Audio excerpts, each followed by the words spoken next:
పిండి మిగిలితే పొంగనాలు వేసుకోవడం చూస్తుంటారు. కానీ పొంగనాల కోసమే పిండిని పులియబెట్టేవాళ్ళు మా రాయలసీమ వాళ్ళు. వెల్కమ్ బ్యాక్ టు ముదిరెడ్డి సరీస్ కిచెన్.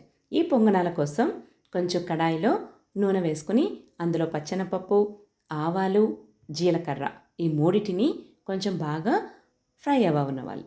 వాటితో పాటు ఒక 2-3 ఉల్లిపాయలని కట్ చేసుకొని, దాంతోపాటు ఒక 2 పచ్చిమిర్చిని సన్నగా కట్ చేసుకొని, కరివేపాకును కూడా ముక్కలు ముక్కలుగా చేసి, ఫ్రెష్గా ఉంటే కరివేపాకు చాలా బాగుంటుంది.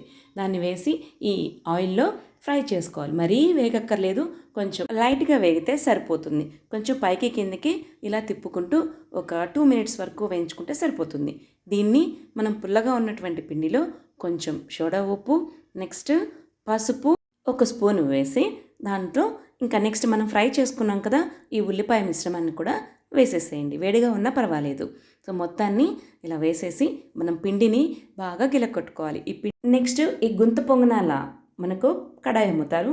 అందులో ఈ గుంటల్లో ఆయిల్ని ఒక్కొక్క స్పూన్ చొప్పున వేసేసి ఈ కలిపి పెట్టుకున్న పిండిని ఒక గరిటెతో తీసుకొని, ఆ గరిటె పిండిని మరి ఇడ్లీ పిండిలాగా ఉండకూడదు, దోశ పిండిలాగా పలచగా ఉండకూడదు, మీడియంగా ఉండాలన్నమాట. ఇలా కొద్ది కొద్దిగా పోసేసుకుంటే మనకు బయట వరకు వేయొద్దండి, పెద్ద పెద్ద వస్తే అప్పుడు లోపల కుక్ అవ్వదు. సో మీడియంగా పిండి అనేది ఆ గుంటల్లో వేసుకోండి. ఆ గుంట అనేది అందుకే ఆయిల్లో ఉడకాలన్నమాట అవి. సో మీడియంగానే వేసుకుంటే, ఒక గరిటె పిండి తీసుకుంటే ఒక 3 వరకు వస్తుందన్నమాట. జస్ట్ ఇలా అన్నిటికీ వేసేసి దాని మీద ఒక లిడ్ అనేది కవర్ చేసేసేయండి. ఈ కవర్ చేసినప్పుడు ఏంటంటే తొందరగా కుక్ అవుతాయి అన్నమాట, టైం సేవ్ అవుతుంది. So next one side cook అయిన తర్వాత రెండో పక్కకు కూడా తిప్పి కుక్ చేసుకోవాలి. అటు సైడ్ తిప్పిన తర్వాత ఇంకో 2-3 మినిట్స్ ఉంచి ఇంకో సైడ్ కూడా మళ్ళీ లైట్ అలా తిప్పుకున్న తర్వాత నెక్స్ట్ 2 పక్కల మనకు బాగా కరకరలాడుతూ ఉండాలి.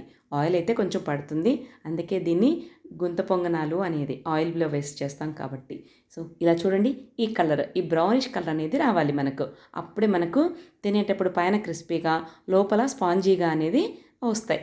సో ఇవి అనేటి రాయలసీమలో అయితే చాలా ఇష్టంగా తింటారు, కంపల్సరీ చేసుకుంటారు.